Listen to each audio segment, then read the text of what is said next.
Hey, Arlo and Frank. Today I want to talk to you about my parents, your great nana and great grandpa Clark. And specifically, what I want to talk about is their favorite hymns.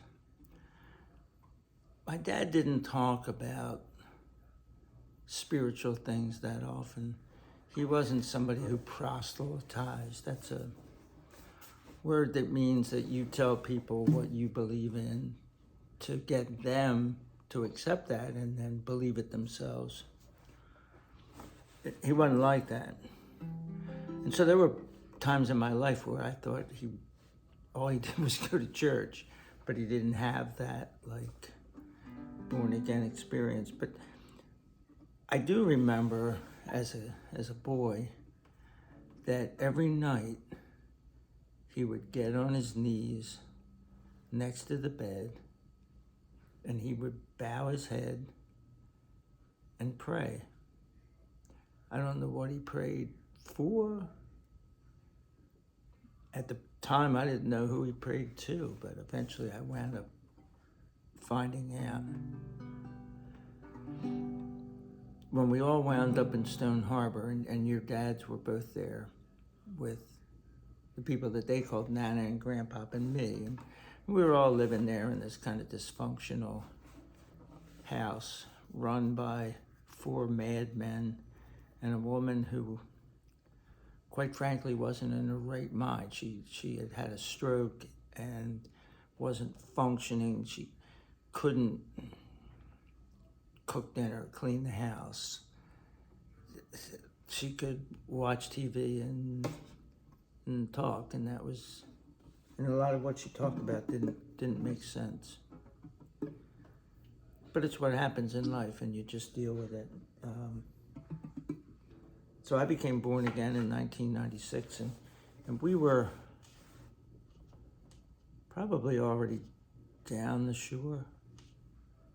Although your dad might know if in, let's see, I think it was January of 1996 that we were there, but I'm almost certain that we were already there. And I had always played the guitar since I was, I think, the year that I turned 12. And so when I started going to church and home fellowships and stuff, I wound up starting to play some praise and worship and then lead praise and worship. And at first I did the Calvary Chapel songs because that's kind of where I went to school. And then I did a lot of Messianic Jewish songs. I talked about that in another one of these called the Welcome to the Soundtrack of Cancer. But eventually I wound up playing traditional hymns, and there's a lot of beautiful traditional hymns, and you don't have to listen to them in like the 1930s version. There are some updated versions from the 2000s, we'll say, and then till currently, and it's 2022 as we're doing this. So I would practice at home, and when I did all the other kind of songs, my parents didn't say anything.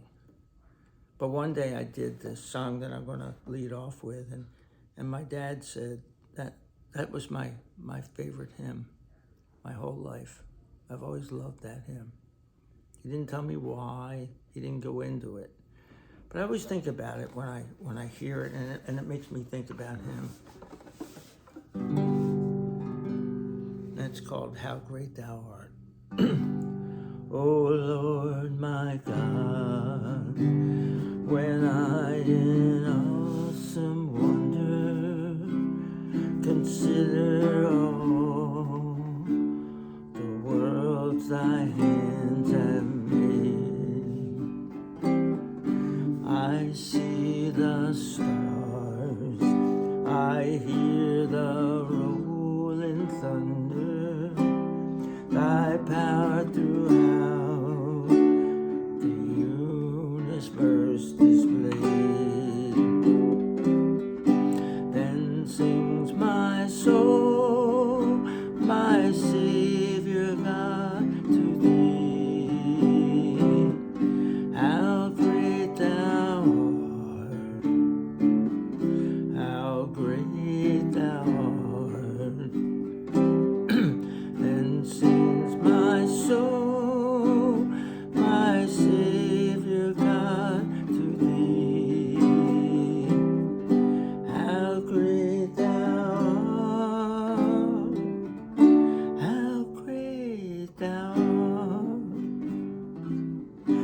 When through the woods and forest glades I wander and hear the birds sing sweetly on the trees. When I look down from lofty mountain grandeur and hear the brook and feel the gentle breeze, then sings my soul, my Savior God, to thee. How great thou art, how great thou art.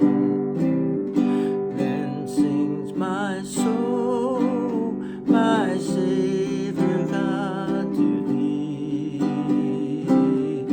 How great thou art, how great thou art. And when I think that God his Son not sparing sent him to die, I scarce can take it in,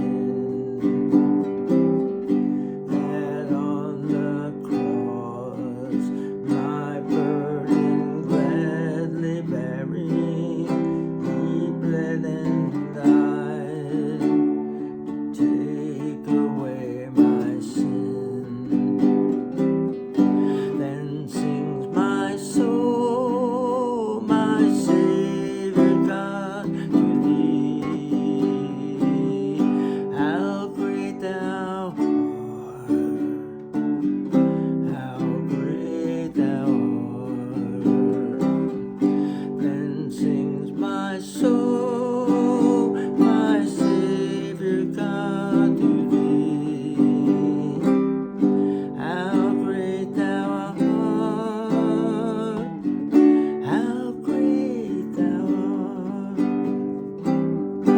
When Christ shall come with shouts of acclamation and take me home, what joy shall fill my heart. Then I shall bow in humble admiration and there proclaim, God, how great thou art. Then sings my soul, my Savior God, to thee. How great thou art, how great thou art. Then sings my soul, my Savior God, to thee. How great thou art, how great thou art.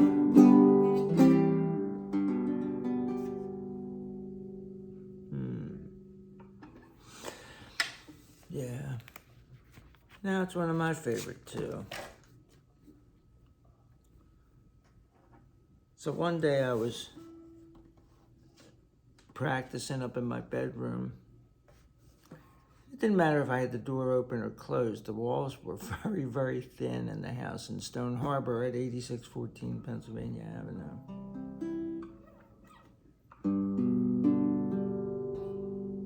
I think they were open this time.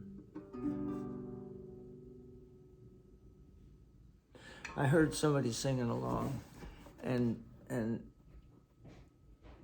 I want to relate another story to you, interrupt myself for a second. I was playing at the Courthouse Convalescent Center. I used to play there with a guy named Sonny Peruginan, or by myself, and I would do a Bible study. Sometimes Scott Novick would come over and help out, or he'd give a message. But normally it was me playing and me giving the message.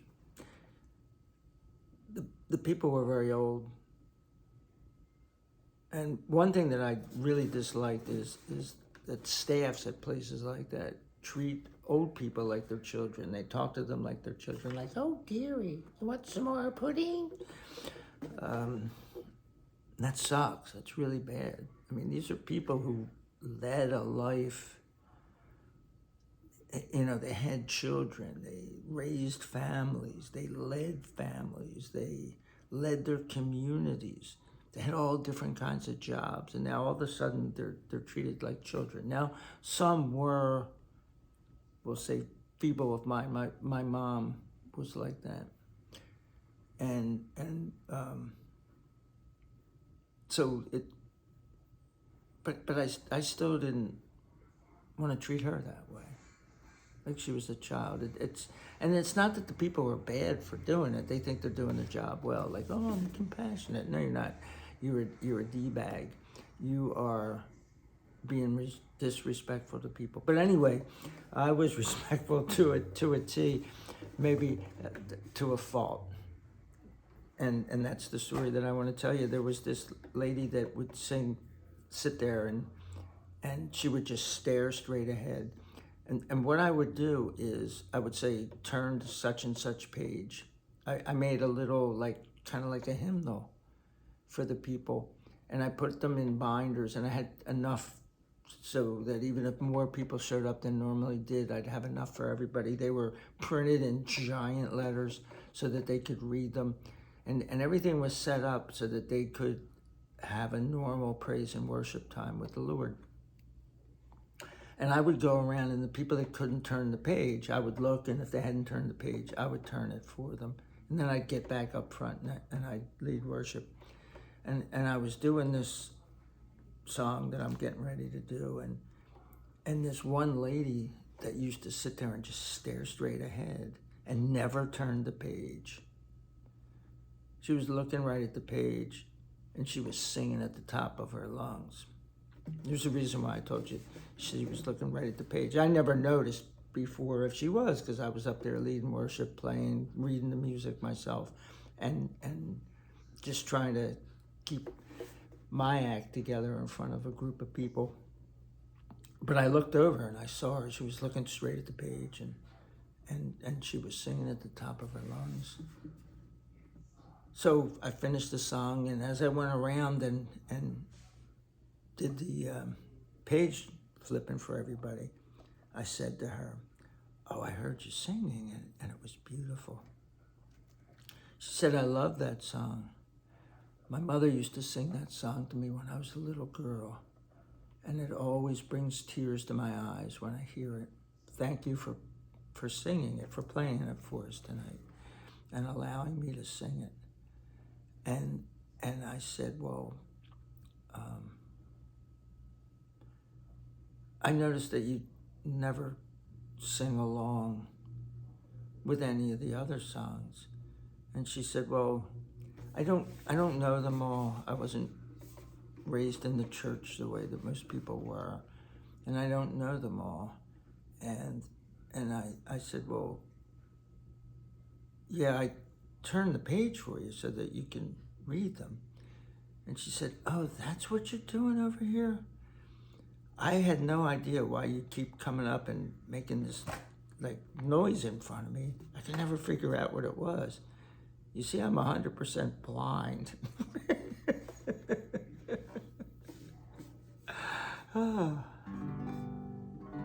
I love that lady. I loved her anyway, and I loved her more after that. But this lady that I'm going to talk about,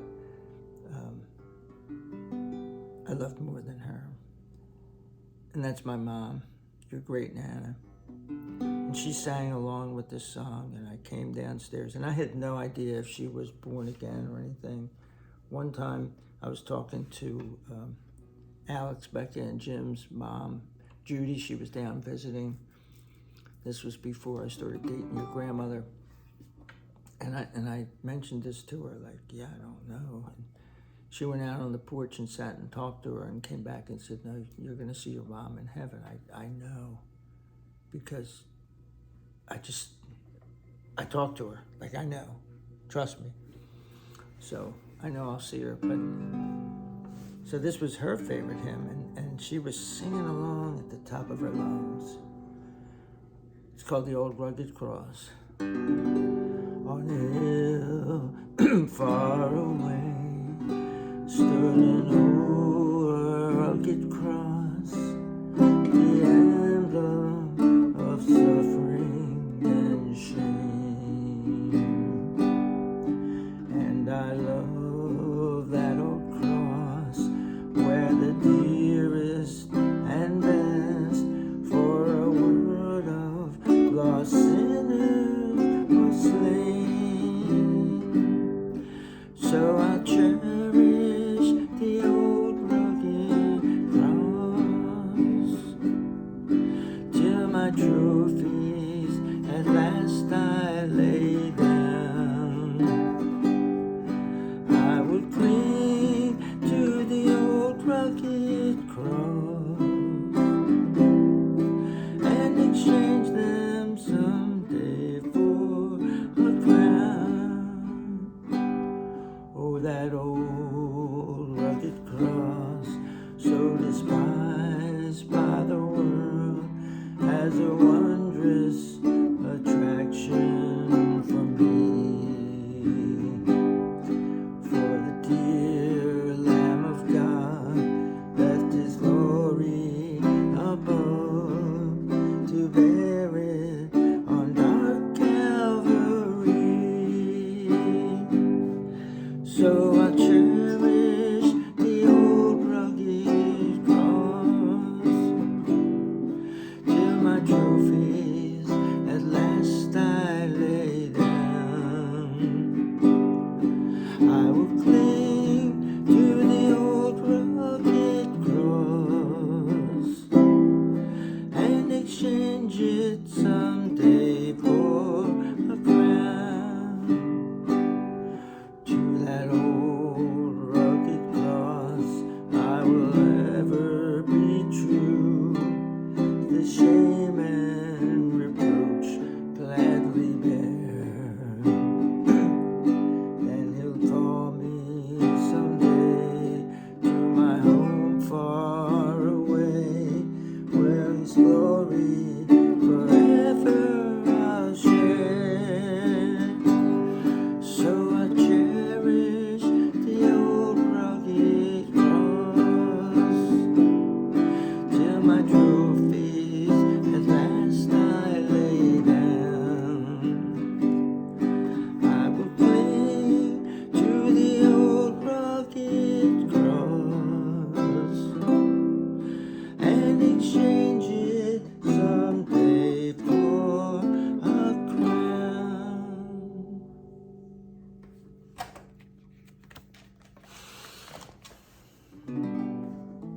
I don't think I sang anything at my dad's funeral.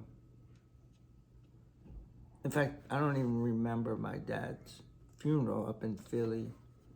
I'm sure we had one. But we had a memorial service in Stone Harbor at P.J. Wellahan's, I think is the name of the place. It was his bar before he died. It was his hiding place from the rest of us lunatics in the family.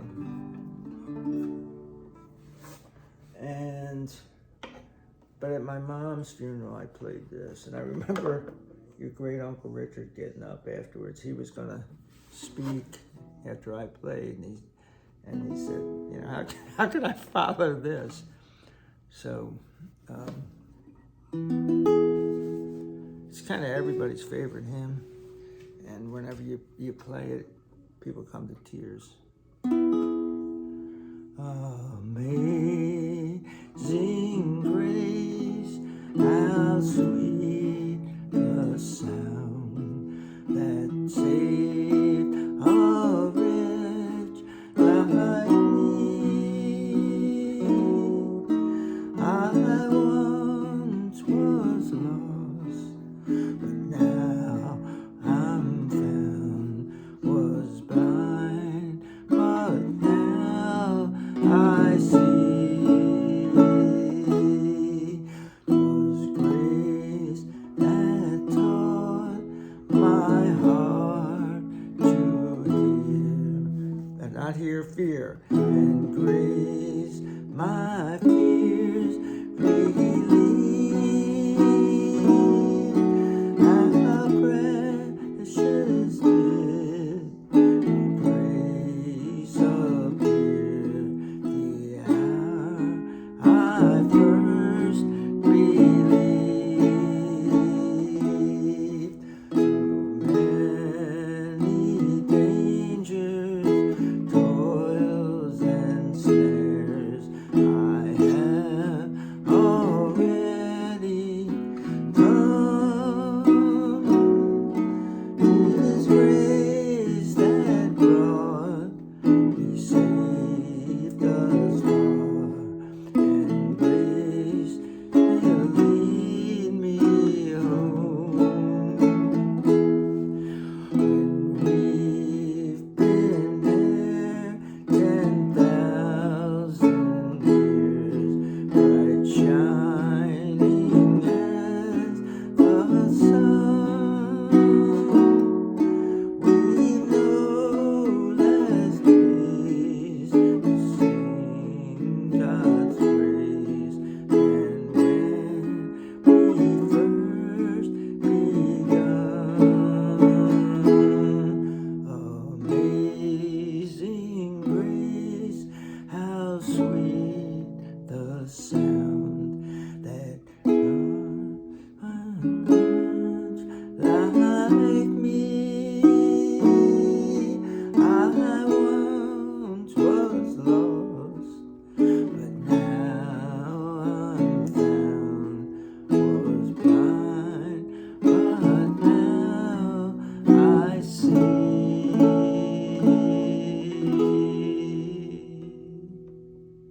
That was my parents' favorite hymns. Peace out, guys. Check you out down the line.